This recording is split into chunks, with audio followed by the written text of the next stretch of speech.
Hello बच्चों, कैसे हैं आप सभी।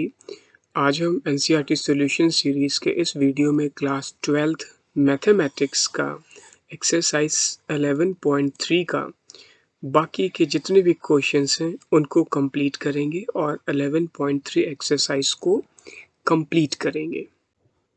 तो बच्चों, क्वेश्चन नंबर 9 में हमें फाइंड करना है एक थर्ड प्लेन जो कि फर्स्ट प्लेन पाई 1 और सेकंड प्लेन पाई 2 के इंटरसेक्शन से पास हो रहा है। फिगर देखो, ये प्लेन पाई 1 है और ये दूसरा प्लेन पाई 2 है और थर्ड वाला प्लेन जिसको मैंने शेडेड किया हुआ है ये पाई 3 प्लेन है जिसकी इक्वेशन हमें फाइंड करनी है। तो पाई 3 की इक्वेशन फाइंड करनी है। क्या गिवन है? ये दो प्लेन्स पाई 1 और पाई 2 के इंटरसेक्शन से पास हो रहा है और इस पे एक पॉइंट P गिवन है जो XYZ पॉइंट है। तो इसमें हम जो कॉन्सेप्ट यूज़ करने जा रहे हैं, अगर दो प्लेन के इंटरसेक्शन से तीसरा प्लेन फाइंड होता है, पास होता है, तो उस केस में हम क्या यूज़ करते हैं? फर्स्ट प्लेन की equation plus lambda times second plane की equation, plane 1 plus lambda times plane 2 is equal to 0। यहाँ से हम लैम्डा फाइंड कर लेते हैं। क्या करते हैं? लैम्डा फाइंड कर लेते हैं और लैम्डा फाइंड करके यहीं पे पुट कर देंगे हम, तो हमारा इक्वेशन आ जाएगा थर्ड प्लेन का। तो बच्चों, फर्स्ट प्लेन की इक्वेशन क्या है? 3x minus y plus 2z minus 4 plus lambda times second plane x plus y plus z minus 2 is equal to 0। यहाँ पे मैं पुट करने जा रहा हूँ एक्स वाई जेड की वैल्यू। जो ये वैल्यूज़ गिवन है, ये वैल्यूज़ हम यहाँ पे और यहाँ पे एक्स वाई जेड पुट कर देंगे, क्योंकि ये वैल्यूज़ उस प्लेन पे कहीं पे भी लाई करेंगी, उसको सेटिस्फाई करेंगी। तो 3 2 ज़ा 6 पुट करो, यहाँ पे देखो क्या आ रहा है।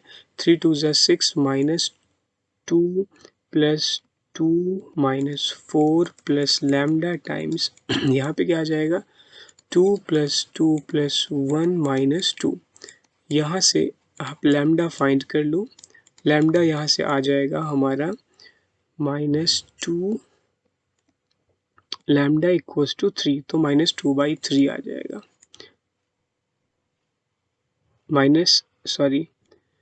एक बार चेक कर लेता हूँ मैं। 3 लैम्डा इक्वल्स टू -2 आ जाएगा। तो ये फाइंड हो जाएगा। यहाँ से -2/3 आ गया हमारा लैम्डा। अब इस लैम्डा को हम कहाँ पे पुट कर देंगे? पुटिंग 1 2 इन 1, 2 को हम कहाँ पुट कर देंगे? 1 में पुट कर देंगे, तो हमारा फाइनल आंसर फिर से हमें मिल जाएगा। तो पुट कर दो और सॉल्व कर लो। तो इक्वेशन लैम्डा की वैल्यू -2/3 पुट करके सॉल्व करके एलसीएम ले लेंगे। तो पुट करते हैं, देखते हैं क्या आ जाएगा। 3x minus y plus 2z minus 4 minus 2/3 times x plus y plus z minus 2 is equal to 0। ये वैल्यू है हमारी। इसको सॉल्व कर लेते हैं। तो 3 2 ज़ा 6। ये बच्चों, इसको रफ में वीडियो पॉज करके इसको सॉल्व करो। मैं भी रफ में सॉल्व करके डायरेक्टली यहाँ पे आंसर पुट कर रहा हूँ।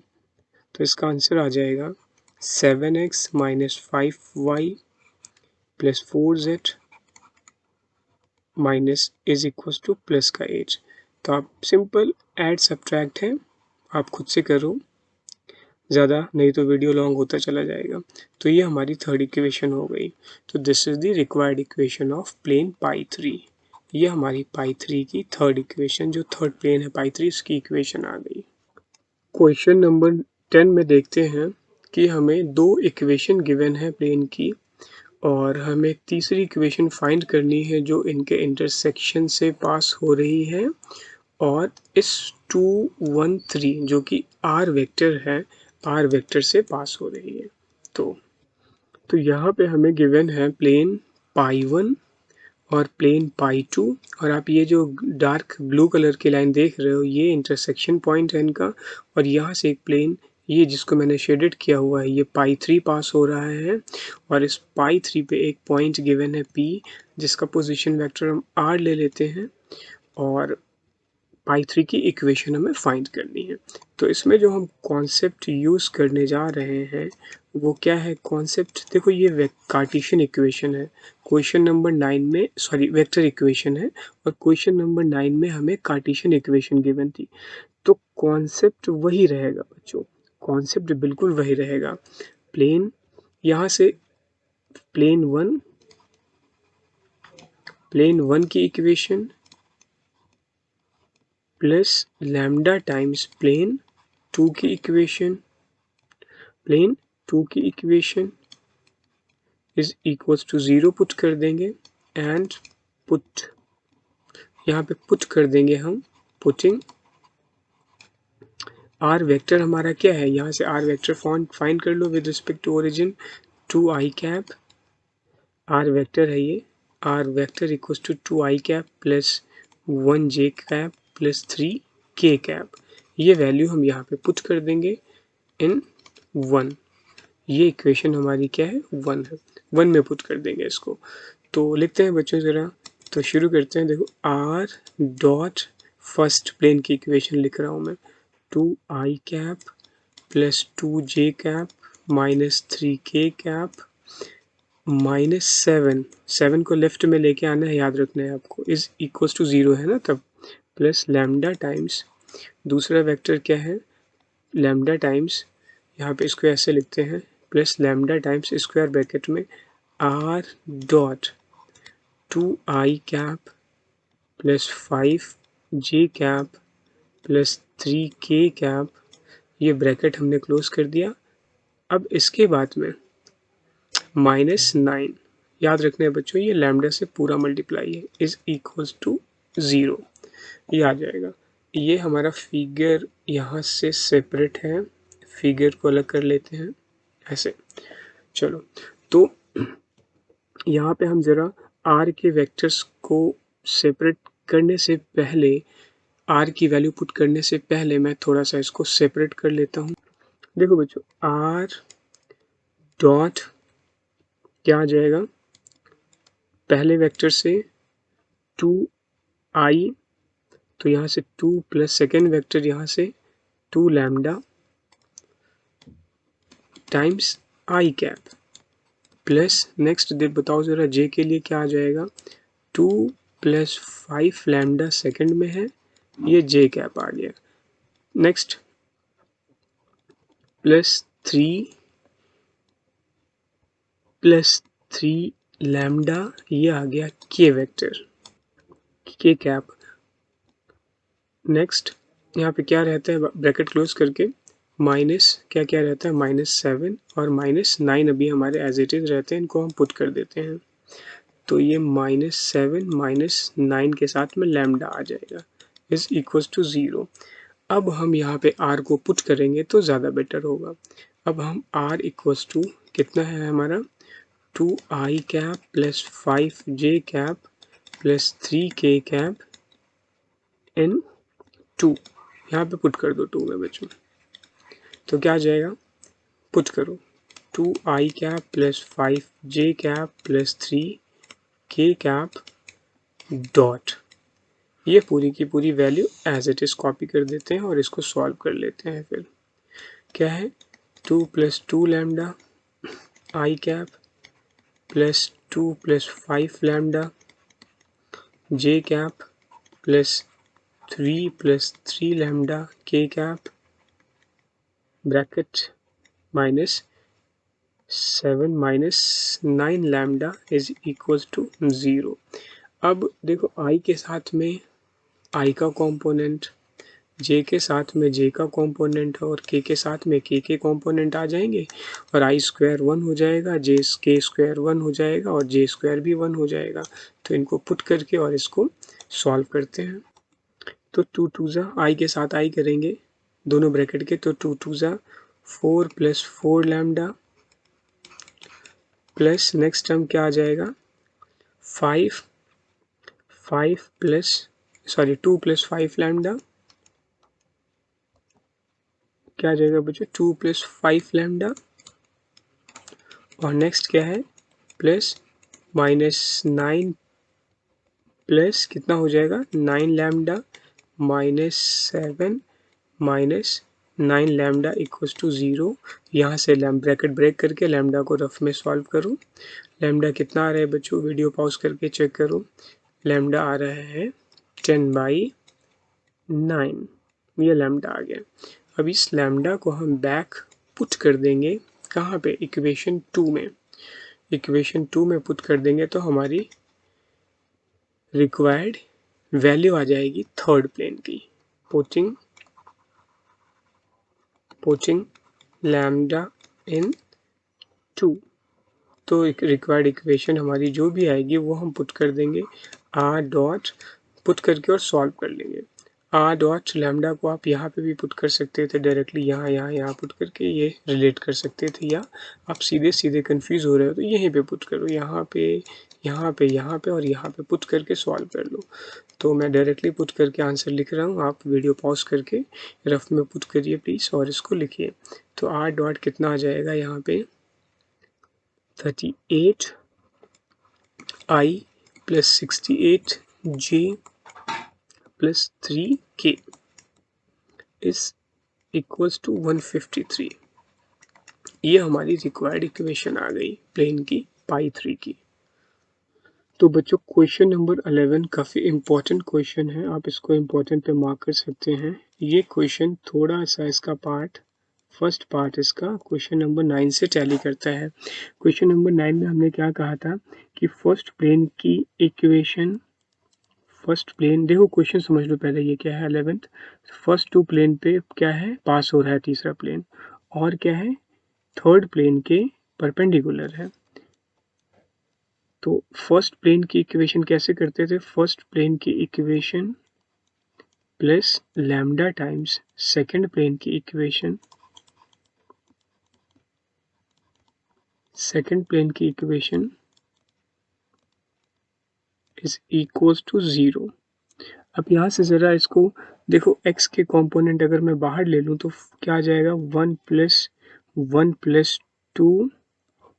+ 2 लैम्डा टाइम्स x। नेक्स्ट में क्या आ जाएगा, अगर मैं यहाँ से y बाहर ले लूँ और नेक्स्ट में मैं z बाहर ले लूँ और लास्ट में मैं कांस्टेंट ले लूँ, साथ में क्या करूँ कांस्टेंट ले लूँ, इज इक्वल्स टू 0। चेक करते हैं बच्चों, तो फर्स्ट इक्वेशन से y का कंपोनेंट 1 है, सेकंड में y 3 लैम्डा y हो जाएगा, तो y का कोफिशिएंट क्या है 3 लैम्डा है यहाँ से, और थर्ड वाले में z 1 है और यहाँ से क्या है +4 लैम्डा है, और कांस्टेंट टर्म फर्स्ट ब्रैकेट से क्या आया -1, सेकंड ब्रैकेट से क्या आया -5 लैम्डा, अगर मैं सेकंड ब्रैकेट में लैम्डा को इंट्रोड्यूस कर दूंगा तो बच्चों इसके डायरेक्शन रेशियोज क्या हैं, डायरेक्शन रेशियोज आए हैं 1 + 2 लैम्डा, कॉमा नेक्स्ट क्या है 1 + 3 लैम्डा, कॉमा 1 + 4 लैम्डा, ये इसके डायरेक्शन रेशियोज आए हैं। और जो थर्ड प्लेन है उसके डायरेक्शन रेशियोज देखते हैं क्या है। थर्ड प्लेन में देखो यहाँ 1 है, यहाँ पे -1 है और यहाँ पे 1 है, तो ये हमारी इक्वेशन आ गई। आप इसको कह सकते हो ये 1 इक्वेशन है, ये इक्वेशन 2 है, and and direction ratios of third plane. Third plane के भी हमें डायरेक्शन रेशियोज चाहिए होंगे, क्यों, क्योंकि थर्ड प्लेन के डायरेक्शन रेशियोज और जो इक्वेशन 2 के डायरेक्शन रेशियोज हैं, ये अगर परपेंडिकुलर है तो इनके नॉर्मल्स भी परपेंडिकुलर होंगे। तो हमने पढ़ा है कि डॉट प्रोडक्ट परपेंडिकुलर के केस में 0 होता है, तो इसके डायरेक्शन रेशियोज क्या हो जाएंगे थर्ड प्लेन के बच्चों 1, -1, 1। ठीक है, तो ये हो गई हमारी थर्ड इक्वेशन। तो इफ यहाँ पे लिख सकते हो आप, if planes are perpendicular, then then their normals must be perpendicular। तो इसका डॉट प्रोडक्ट क्या आ जाएगा, 0 आ जाएगा। तो मतलब इक्वेशन 1 और इक्वेशन 2 और इक्वेशन 3 का डॉट प्रोडक्ट क्या आ जाएगा, 0 आ जाएगा। तो 1 time 1 plus 2 lambda plus next क्या है, माइनस वन टाइम्स है ये, तो minus 1 times 1 plus 3 lambda plus तीसरा क्या है, 1 times 1 plus 4 lambda, 1 plus 4 lambda, ये क्या आ जाएगा हमारा, 0 आ जाएगा। और यहाँ से इसको 0 से पुट करके और लैम्डा को फाइंड करते हैं। तो यहाँ से लैम्डा को कैलकुलेट कर लो वीडियो को पॉज करके, 2 माइनस 3 4, this is 3 lambda equals to -1, तो लैम्डा इक्वल्स टू -1/3 आ जाएगा। आप वीडियो को पॉज करके इसको सॉल्व करिए प्लीज़। और इसके बाद में ये इक्वेशन हम 4 ले लेते हैं। अब इस लैम्डा को हम अपनी इक्वेशन नंबर कहाँ पे पुट कर देंगे, 1 में, तो हमारी थर्ड प्लेन की इक्वेशन आ जाएगी। पुटिंग लैम्डा इन 1 पुट कर देते हैं और इसको सॉल्व कर लेते हैं। और डायरेक्टली पुट करके सॉल्व कर लो बच्चों, अब इसमें कुछ भी नहीं है, आंसर आ जाएगा अब आपका। तो क्या आ जाएगा, मैं डायरेक्टली ही पुट कर देता हूँ, 1 प्लस 2 माइनस 2/3 माइनस 2/3 एक्स, फिर इसके बाद में plus 1 minus 3/3 y plus 1 minus 4/3 z plus minus 1 minus minus plus 5/3 is equals to 0। LCM लेके सॉल्व कर लो, इक्वेशन हमें मिल जाएगी। वीडियो पॉज करो और इक्वेशन सॉल्व करो। तो x minus z equals to 2, ये हमारी इक्वेशन आ जाएगी बच्चों यहाँ से, क्योंकि देखो y का टर्म 0 हो जाएगा, 3 1 3 माइनस 3, तो ये हमारी इक्वेशन आ गई किसकी, प्लेन 3 की π3, जिसको हम प्लेन को π3 बोलते हैं, इसकी ये इक्वेशन आ गई। ये हमारा फाइनल आंसर आ गया इसका। क्वेश्चन नंबर 12 पे आते हैं। तो क्वेश्चन नंबर 12 में हम देखते हैं हमें गिवन क्या है। पहले इसका कॉन्सेप्ट समझते हैं। दो प्लेन का एंगल तो फाइंड करना है हमें। तो सपोज करो आप, ये प्लेन हमारा क्या है, फर्स्ट प्लेन है, और ये प्लेन हमारा क्या है, सेकंड प्लेन है। तो ये π2 है और ये π1 है। तो अब इन दोनों के मिड का हमें क्या फाइंड करना है, एंगल फाइंड करना है। आप इसको थोड़ा सा अगर शेडेड ऐसे करके लेते हो तो और ज़्यादा अच्छे से आप समझ पाओगे इसको। ये दो प्लेन्स हैं हमारे पास, π1 और π2 3 डायमेंशन में। इनके मिड का हमें क्या फाइंड करना है, एंगल फाइंड करना है। तो this angle is, let we assume that this angle is theta. ये एंगल क्या है, थीटा है बच्चों, ये फाइंड करना है। तो गिवन है वेक्टर फॉर्म में इक्वेशन। तो वेक्टर फॉर्म में इक्वेशन क्या होती है, r dot n1 vector is equals to d1 and r dot n2 vector, ये कुछ इस फॉर्म में गिवन है हमें, n2 vector equals to d2। तो हमें एंगल फाइंड करने के लिए हमें क्या चाहिए होते हैं, इनके नॉर्मल्स के बीच का एंगल निकालना होता है बच्चों। आई रिपीट अगेन, इनके नॉर्मल्स के मिड का एंगल निकालना होता है। तो हमें नॉर्मल्स के मिड के बीच का एंगल निकालना है, तो n1 डॉट n2 ये निकालेंगे हम। एंगल निकालने के लिए हमेशा डॉट प्रोडक्ट का यूज़ करते हैं। क्या होता है, mod of n1 mod of n2 into cos theta. अब आप कॉस थीटा यहाँ से फाइंड कर लो। तो कॉस थीटा आ गया क्या, n1 n2 का dot product upon product of their modulus, n1 का मॉड और n2 का मॉड। मॉड निकालना, प्रोडक्ट निकालना, सारा कुछ हमने पहले पढ़ा हुआ है। Therefore cos theta is equals to, बच्चों ये है n1 और ये है n2, कंपेयर करके आप चेक करो। तो ये आ जाएगा हमारा 2i + 2j, पूरा स्टेटमेंट के साथ में लिखना होगा बोर्ड एग्जाम में आपको फुल मार्क्स के लिए। डॉट सेकेंड वेक्टर है 3i minus 3j plus 5k upon इनका मॉड्यूलस। तो मॉड्यूलस फाइंड करो, क्या आ जाएगा? फर्स्ट वेक्टर n1 का 2 2 ज़ा 4 प्लस 4 प्लस -3 3 का स्क्वायर प्लस 9, और सेकंड वेक्टर का मॉड्यूलस n2 का 9 प्लस 9 प्लस 25। देखो ये माइनस है तो -3 का स्क्वायर तो प्लस 9 ही होगा, तो ये भी हो गया, ये भी स्क्वायर रूट में आ गया। अब इसके बाद में cos थीटा की वैल्यू सिंप्लीफाई करते हैं, देखते हैं कितना आ रहा है। देखो डॉट प्रोडक्ट में i के साथ i, j के साथ j और k के साथ k को मल्टीप्लाई कर देते हैं। i स्क्वायर आएगा, 3 2 ज़ा 6 i स्क्वायर 1 हो गया, j स्क्वायर 1 होता है 6 और 5 3 ज़ा 15, राइट। और याद रखना ये मॉड्यूलस के साथ में एंगल लिया जाता है हमेशा। किसके साथ में? मॉड्यूलस के साथ, क्योंकि एंगल जो है अप्लाई कर दो यहाँ पे, एंगल नेगेटिव नहीं लेते हम, फर्स्ट क्वाड्रेंट में एंगल को कंसीडर करने की कोशिश करते हैं। तो और मॉड्यूलस को सॉल्व कर लो, √17 √43 का मॉड्यूलस, इसको सॉल्व कर लो, आपका फाइनल आंसर आ गया यहाँ से। cos थीटा इक्वल्स टू -15, मतलब मॉड में 15 अपॉन √17 और √43, ये कटेगा तो है नहीं, तो ये हमारा cos थीटा आ गया। अब आप यहाँ से कह सकते हो कि थीटा भी लिख सकते हो आप cos इनवर्स और करके लिख लो theta equals to cos inverse. अब ये मॉड्यूलस में था तो ऑब्वियस सी बात है कि प्लस में ही आ गया है, मॉड्यूलस को ब्रेक करेंगे, पॉजिटिव वैल्यू लेने के लिए हमने मॉड्यूलस लगाया है, फर्स्ट क्वाड्रेंट में लेने के लिए बच्चों। तो कभी भी कंफ्यूज मत होना, यहाँ पे √17 और √43 एज इट इज आ गया, ये हमारा थीटा आ गया। थीटा किस में आया है? रेडियन में।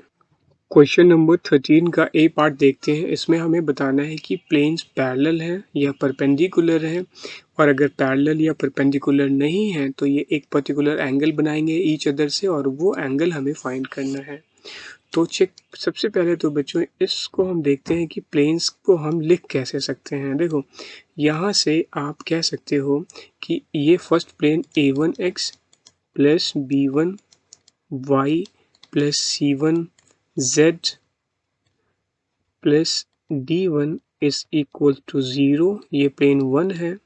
और प्लेन 2 लेते हैं, देखो a2x plus plus b2y plus c2z plus d2 is equal to 0, ये इक्वेशन 2 है।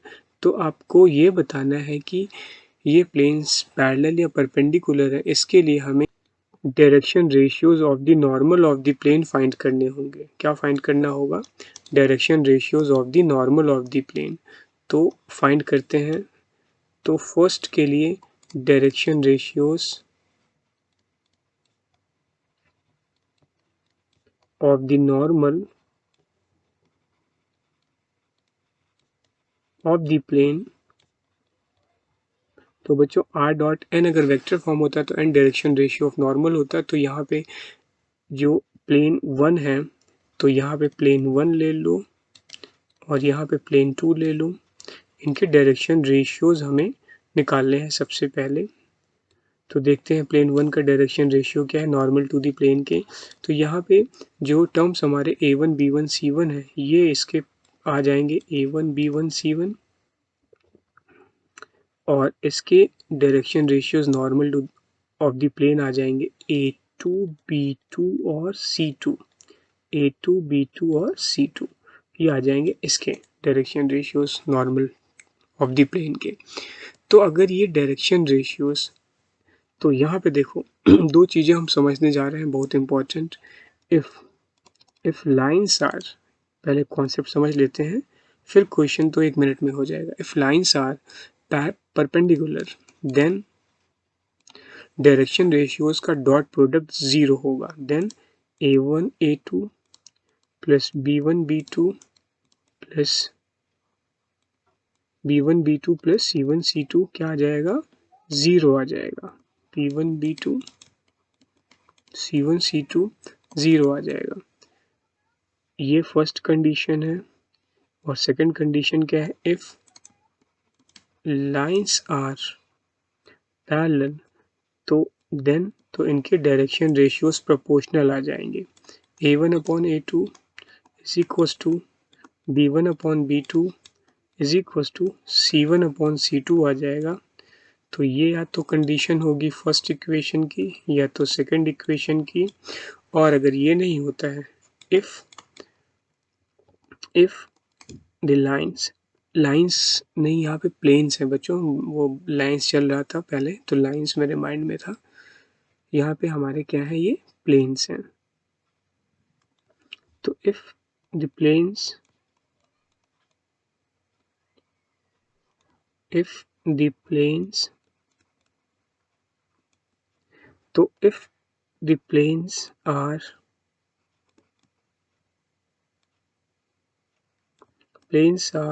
neither perpendicular nor parallel, then find angle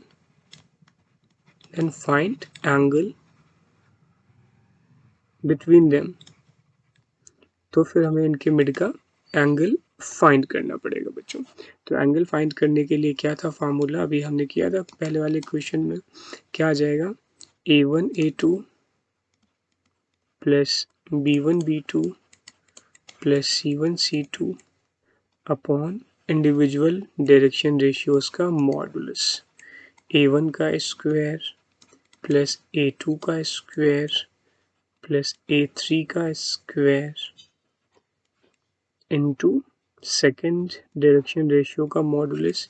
क्या आ जाएगा, A1 B1 C1 है हमारे यहाँ पे direction ratios. A1 B1 C1 लिए हैं, A1 का स्क्वायर प्लस B1 का स्क्वायर प्लस C1 का स्क्वायर। और सेकेंड क्या आ जाएगा, A2 का स्क्वायर प्लस B2 का स्क्वायर प्लस C2 का स्क्वायर, ये आ जाएगा। तो बच्चों यहाँ पे हम बॉक्स बना के एक A1 B1 C1 और A2 B2 C2 लिख लेते हैं। इससे क्या होगा कि यहाँ पे हमारे एरर के चांसेस बिल्कुल ज़ीरो हो जाएंगे, कभी एरर हो ही नहीं सकती फिर, अदरवाइज प्लस माइनस में ही एरर होती है। हालांकि ये क्वेश्चन या तो 4 मार्क्स में आएगा या 1 मार्कर होता है, लेकिन कोई बात नहीं, हमें डिटेल में समझना तो ज़रूरी है। तो A1 कितना है यहाँ से 7, नेक्स्ट क्या है, B1 यहाँ से कितना है 5, C1 यहाँ से कितना है 6। अब नेक्स्ट देखो, A2 यहाँ से कितना है 3, B2 क्या है सेकेंड वेक्टर से, B2 -1 है, यहाँ से देखो ये यहाँ से माइनस है और C2 यहाँ से -10 है। यही प्लस माइनस में मिस्टेक होती है बस, यहाँ से -1 है और C2 यहाँ से कितना है -10 है।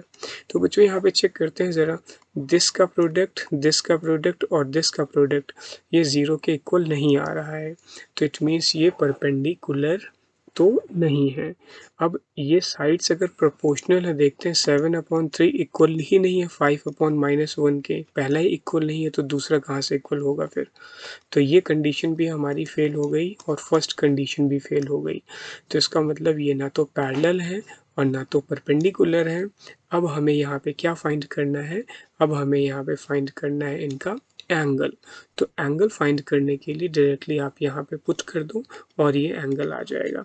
A1 A2 पुट करो बच्चों, तो एंगल आ जाएगा 7 3 21, 5 1 -5, 6 -60 अपॉन नीचे दोनों के मॉड ले लेंगे और सॉल्व कर लेंगे। मैं चाहता हूँ वीडियो को पॉज करके आप इसके एंगल फाइंड करो। मैं डायरेक्टली रफ में कैलकुलेट करके यहाँ पे वैल्यूज़ को पुट कर रहा हूँ। और बच्चों यहाँ पे जो आंसर आ रहा है वो मॉड -2/5 आ रहा है, इसलिए मैं मॉड ले लूँगा। तो यहाँ से मेरा थीटा आ गया कॉस इनवर्स, थीटा आ गया हमारा cos इनवर्स 2/5, क्योंकि एंगल हमेशा फर्स्ट क्वाड्रेंट में ही लेने हैं। ये हमारा आंसर आ गया। मतलब ये दो प्लेन्स एक पर्टिकुलर एंगल पे हैं, ये थीटा एंगल बना रहे हैं, ना तो पैरेलल है ना तो परपेंडिकुलर है। क्वेश्चन नंबर 13 का बी पार्ट देखते हैं। हमें एंगल फाइंड करना है दो प्लेन के मिड में। तो एंगल फाइंड करने के लिए सबसे इम्पोर्टेंट कंडीशन ये है कि अगर देखो ये क्या है, डायरेक्शन रेशियोज हैं नॉर्मल ऑफ द प्लेन के। तो ये हमारा कार्टेशियन फॉर्म में इक्वेशन गिवन है दो बच्चों। अब ये कार्टेशियन फॉर्म में अगर इक्वेशन गिवन है तो हम ये कह सकते हैं कि इनके जो डायरेक्शन रेशियोज होंगे किसके, नॉर्मल ऑफ द प्लेन पे, वो a1 b1 c1 और a2 b2 c2 होंगे। तो यहाँ पे हम चेक करेंगे अगर इनका product, respective product a1 a2 b1 b2 and so on 0 होता है तो प्लेन परपेंडिकुलर है, और अगर नहीं होता है तो हम इनके डायरेक्शन रेशियोज को चेक करेंगे, ये प्रोपोर्शनल आएंगे तो प्लेन्स पैरेलल है, और अगर प्लेन ये दोनों कंडीशन सेटिस्फाई नहीं करती हैं तो प्लेन्स क्या है, पर्टिकुलर एंगल बनाएंगे। तो हम n1 डॉट n2 वाला फार्मूला लगा लेंगे और इसका पर्टिकुलर एंगल हम यहाँ से फाइंड कर लेंगे। तो देखते हैं ज़रा यहाँ पे कि इस केस में क्या हो रहा है। इसके लिए आपको क्या करना होगा, फिर से मैं एक बार रिपीट कर रहा हूँ। 13 के ए पार्ट में मैंने बताया था, आप यहाँ से क्या कर सकते हो, आप a1 b1 c1 और a2 b2 c2 को गिवन करके यहाँ पुट कर लो, तो इससे आपके एरर नहीं होगी। तो चेक करते हैं। सबसे पहले a1 कितना है, 2 है, यहाँ से 2 1 3, a1 है 2, b1 है 3, सॉरी b1 है 1, c1 है 3, a2 है 1, b2 है -2 और c2 है 0। तो चेक करते हैं बच्चों ये पैरेलल और परपेंडिकुलर में क्या आ रहा है। 2 1 ज़ा 2, -2 1 ज़ा 2 और 0। तो ये प्रोडक्ट इसका 0 आ रहा है, इसका मतलब ये प्लेन्स क्या है, परफेक्टली यहीं पे फिक्स बैठ गया। तो ये हमारे प्लेन्स क्या है, परपेंडिकुलर है। तो यहाँ पे आप लिख सकते हो कि अगर मैं यहाँ पे चेक करता हूँ इसको, तो 2 into 1 2 into 1 2 into 1 minus plus 1 into minus का 2 है बच्चों, यहाँ पे माइनस का 2 है प्लस 0 है, ये आ गया 0। तो हेंस यहाँ पे आप लिख सकते हो hence planes are perpendicular, hence planes are perpendicular. बाकी की ये दोनों कंडीशन फिर हम चेक नहीं करेंगे, इस पे नहीं जाएंगे। तो क्वेश्चन नंबर 13 के सी में आते हैं, चेक करते हैं। देखो सबसे पहले तो हमें इक्वेशन किस फॉर्म में है, कार्टेशियन फॉर्म में ये इक्वेशन है। इनके direction ratios of the normal के डायरेक्शन रेशियोज यहाँ से हमें लिखने हैं दोनों प्लेन के, a1 b1 c1 a2 b2 c2। और a1 b1 c1 ये क्या है, और a2 b2 c2 ये डायरेक्शन रेशियोज हैं इनके नॉर्मल्स के, प्लेन्स के नॉर्मल्स के। अगर ये इनका डॉट प्रोडक्ट 0 आता है तो ये परपेंडिकुलर है, इनकी साइड्स सॉरी ये प्रोपोर्शनल आते हैं तो पैरेलल है। अगर ना ये भी कंडीशन सेटिस्फाई नहीं होती तो अल्टीमेटली ये दोनों प्लेन एक पर्टिकुलर एंगल बनाएंगे और वो एंगल हमें फाइंड करना होगा। तो देखते हैं, चेक करते हैं ज़रा इसमें। तो सबसे पहले मैंने आपको बताया है 13 क्वेश्चन के ए और बी पार्ट में कि आप सबसे पहले तो इनके डायरेक्शन रेशियोज, नॉर्मल के डायरेक्शन रेशियोज लिख लो यहाँ से। तो 2 - 2 4 है, a1 b1 c1, a1 2 b1 -2 और c1 हमारा यहाँ से कितना है, 4 है। सिमिलरली a2 b2 c2 3 -3 और 6 है, ये भी लिख लो यहाँ से। 3 b2 -3 c2 6। अब चेक करते हैं। देखो बच्चों इसका डॉट 3 और प्लस 6, चलो ठीक है 3 + 6 सॉरी 6, 3 2 ज़ा 6 प्लस 6 तो और 6 4 ज़ा 24 ऐड करते चले जाएंगे तो ये 0 तो आएगा नहीं। तो इसका मतलब ये वाली कंडीशन हमारी, ये वाली कंडीशन क्या है, प्लेन्स आर नॉट परपेंडिकुलर। तो अब आते सेकंड कंडीशन चेक करेंगे। तो सेकंड कंडीशन में चेक करते हैं बच्चों, 2/3 और क्या है, -2/-3 है। ये देखते हैं इक्वल आ रहा है कि नहीं आ रहा है, नहीं आएगा तो नॉट इक्वल लगा देंगे। 4/6, क्या बात है, ये तो आ गया। तो ये तो आ गया 2/3 equals to 2/3 equals to 2/3 minus minus plus equals to third term भी कट जाएगा 2 से, तो 2/3 आ जाएगा। तो आप यहाँ पे कह सकते हो कि हेंस प्लेन्स आर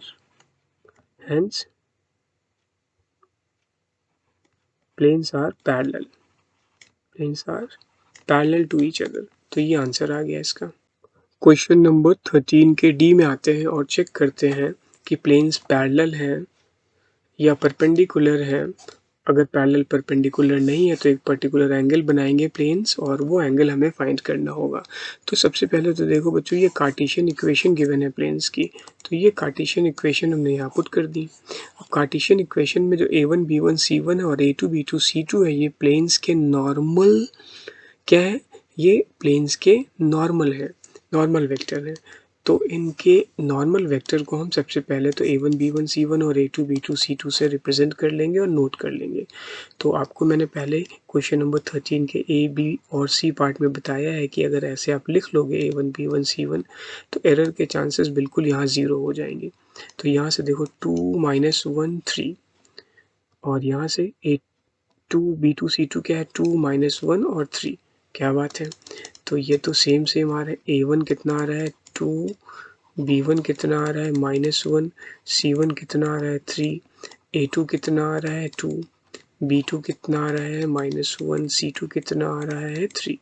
तो बच्चों चेक करते हैं ज़रा इनके प्रोडक्ट को। 2 2 ज़ा 4, 2 2 ज़ा 4 और 1 1 ज़ा 1 5 यहाँ पे पुट करते हैं और 3 3 ज़ा 9। तो ये तो नॉट ज़ीरो आया, तो इट मीन्स हेंस ये नॉट ज़ीरो आ गया, not zero. Hence planes are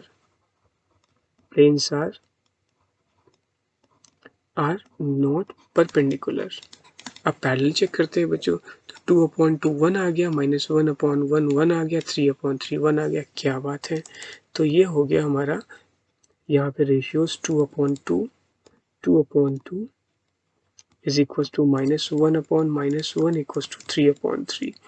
इसको सिंप्लीफाई कर लो, क्या आ जाएगा 2/2 1 equal to 1 equal to 1। Hence planes are क्या हो गया, hence planes are parallel to each other. तो ये पैरेलल हो गए हमारे। क्वेश्चन नंबर 13 के ई पार्ट में आते हैं। ई पार्ट में हमें क्या फाइंड करना है, एंगल बिटवीन टू प्लेन्स, जो कि हमने ए बी सी और डी पॉइंट में फाइंड कर लिया है आई थिंक सो। एक बार फिर से देखते हैं यहाँ पे हमें क्या करना होगा बच्चों। सबसे पहले तो हमें यहाँ पे इनके नॉर्मल फॉर्म के इक्वेशंस को लिखना, नॉर्मल फॉर्म कह रहा हूँ मैं, कार्टेशियन फॉर्म के इक्वेशंस को आपको सबसे पहले यहाँ पे पुट करना होगा। तो कार्टेशियन फॉर्म की सपोज करो ये दो इक्वेशंस हैं और यहाँ पे a1 b1 c1 first equation से और a2 b2 c2 second equation से ये क्या होते हैं, नॉर्मल होते हैं। ये प्लेन्स के क्या होते हैं, direction ratios of the normal of the plane होते हैं ये। तो ये हमने लिख लिया। अभी इन्हीं नॉर्मल की हेल्प से हम चेक करेंगे कि प्लेन्स परपेंडिकुलर हैं या पैरेलल है या कोई एंगल बना रहे हैं। तो देखो अगर प्लेन परपेंडिकुलर है तो इनके नॉर्मल का डॉट प्रोडक्ट 0 आएगा।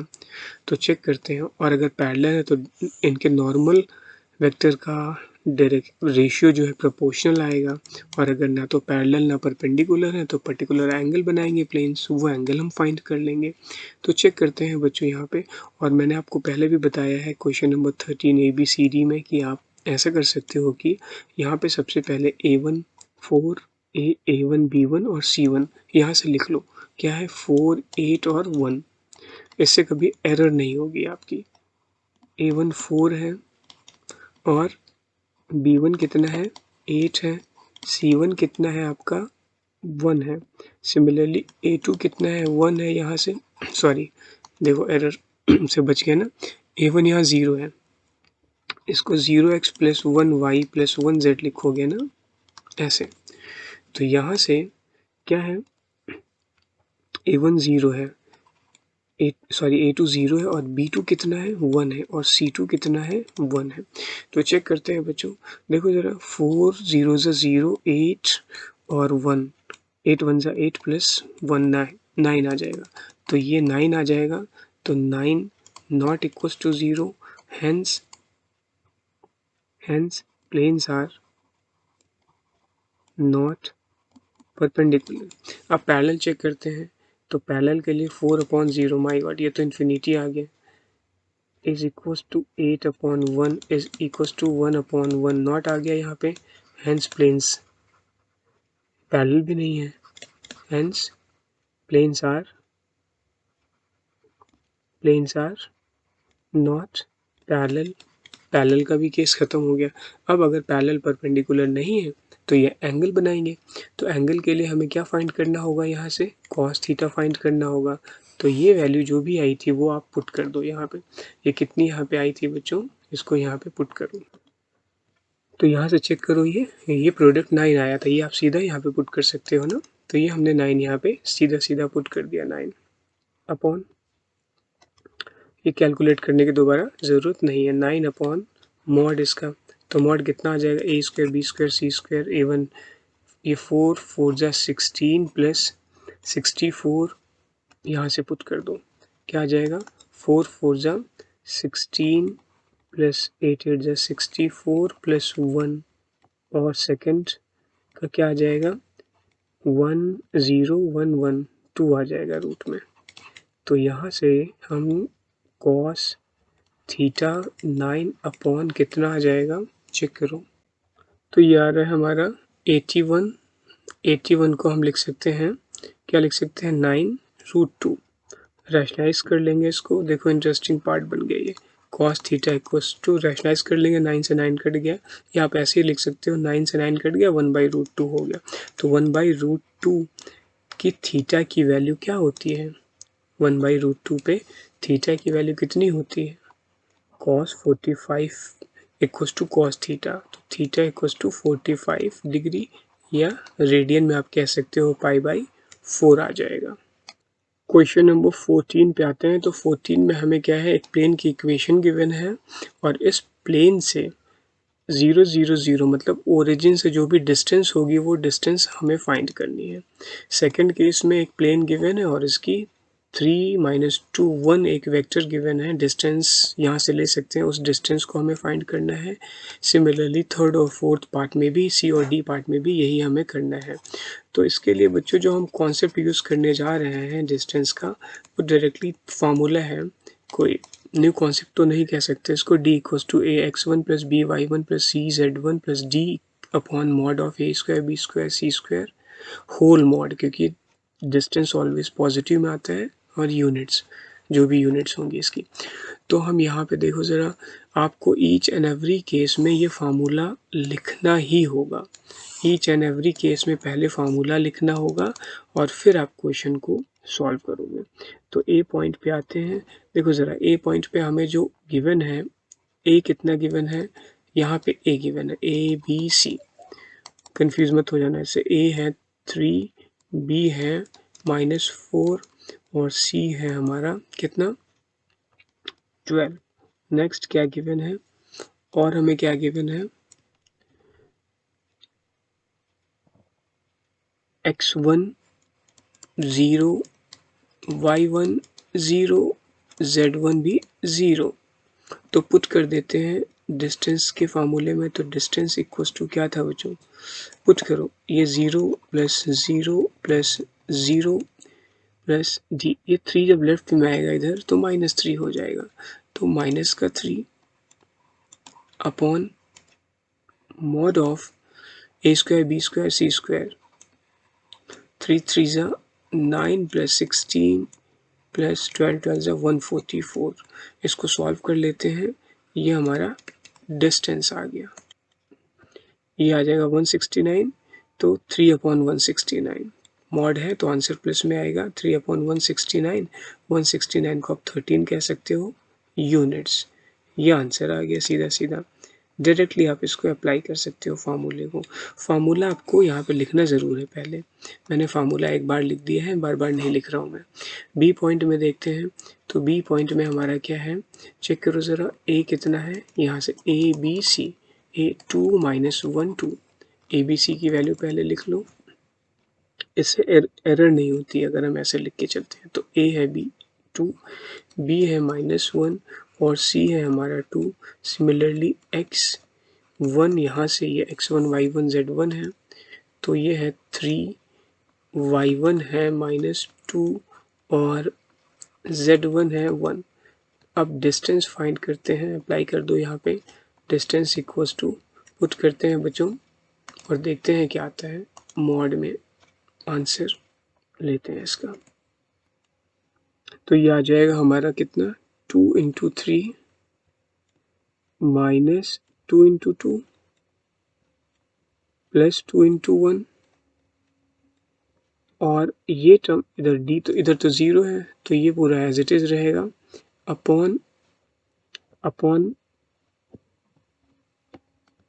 सॉरी यहाँ पे 3 है ऑलरेडी लेफ्ट में है, +3 अपॉन मॉडुलस, इसका मॉडुलस फाइंड कर लेते हैं, 3 का स्क्वायर a² b² c² का, तो a² b² c² का मॉडुलस फाइंड करते हैं, तो 2 2 ज़ा 4 ये है ना वैल्यू, पुट करो 4 + 1 4 + 1 + 2 2 ज़ा 4, तो हमारा डी आ जाएगा यहाँ से, इसको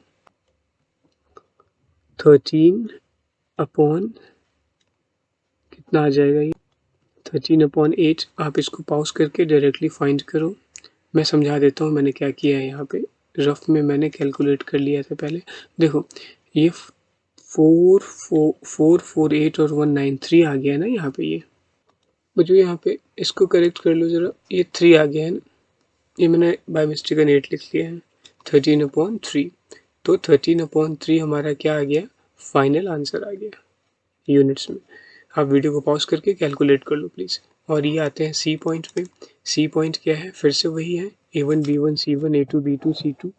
अगर हम यहाँ पे वैल्यूज पुट कर देंगे तो एरर होने के चांसेस बिल्कुल नहीं रहेंगे। देखो a है 1 2 और -2, ये a b c है रिस्पेक्टिवली, क्या है ये a b c है, तो a b c को पुट करते हैं, a कितना है हमारा, a है हमारा 1, b है हमारा यहाँ पे 1 2 -2, सी पाँच की बात कर रहे हैं, तो a हमारा है 1, b है हमारा 2 और c है हमारा -2। सिमिलरली फाइंड कर लो, x1 कितना है 2 3 -5, 2 3 है y1, z1 है -5। अब अप्लाई कर दो डिस्टेंस के लिए, d equals to mod of formula लिख के और फिर पुट करना है, मैंने एक बार लिख दिया है फार्मूला, आपको बार बार ही फार्मूला लिखना है। तो कितना आ जाएगा, वैल्यू को पुट करते हैं और देखते हैं क्या आता है। ये 3 2 × 1 + 3 × 2 माइनस प्लस कितना हो जाएगा 10, और c कितना है लेफ्ट में आएगा तो -9 हो जाएगा, -9 अपॉन मॉड स्क्वायर रूट के इन साइड में a² b² c², इसका फिर से वही आ जाएगा। तो पुट करते हैं इसको, ज़रा देखते हैं कितना आ रहा है, कितना आ जाएगा 1 + 4 + 4। तो बच्चों इसको सॉल्व कर लो, देखो कितना आ रहा है, ये आ रहा है 9/3, तो 9/3 को 3 से 3 काट दो, 3 यूनिट्स आ गया, तो 3 यूनिट्स आंसर आ गया इसका। तो ये हो गया हमारा सी पॉइंट। डी पे आते हैं, डी पे फिर से वही डिस्टेंस फाइंड करने के लिए फार्मूला ये यूज़ करते हैं, और यहाँ पे गिवन डेटा में हम सबसे पहले तो ये फार्मूला लिखेंगे यहाँ पे, और इसके बाद में a1 b1 c1 और a2 b2 c2 लिखेंगे। देखो a1 यहाँ से बताओ आप, अब मैं चाहता हूँ कि आप एक बार डी पॉइंट को, डी पार्ट को, वीडियो को पॉज करके फिर से सॉल्व करो खुद से और फिर वीडियो को चेक करो। तो a1 यहाँ पे हमारा कितना गिवन है, a1 है 2, b1 है -3, c1 है 6 और x1 है -6, x2 है हमारा 0, x2 कह रहा हूँ, y1 है हमारा 0 और z1 भी हमारा 0 है। तो डिस्टेंस का फॉर्मूला यूज़ कर लो, मॉड के अंदर 6 2 ज़ा -12 -0 बाहर +0, और ये टर्म माइनस का 2 है, तो ये माइनस का 2 आ गया अपॉन इसका मॉड ए स्क्वायर बी स्क्वायर सी स्क्वायर। तो ये आ जाएगा 2 2 ज़ा 4 माइनस 3 का 9 स्क्वायर और 6 6 ज़ा 36। तो डी आ गया हमारा यहाँ न्यूमिनेटर में आ गया -14 अपॉन 49। रूट के अंदर 49 को 7 लिख सकते हो, तो 14 अपॉन 7 इसको आप लिख सकते हो 2। तो डी आ गया हमारा 2 यूनिट्स। तो बच्चों ये डी की वैल्यू हमारी क्या आ गई, 2 यूनिट्स आ गई। तो बच्चों ये हमारी एक्सरसाइज कंप्लीट हो गई है। आई होप आपको ईच एंड एवरी क्वेश्चन अच्छे से समझ में आया है। अगर आपको पर्टिकुलर किसी और भी एक्सरसाइज के वीडियो चाहिए तो आप डेफिनेटली कमेंट सेक्शन में बताइए और मुझे ये भी प्लीज़ बताइए कि आपको ये वीडियो कैसा लगा। थैंक यू फॉर वॉचिंग बच्चों।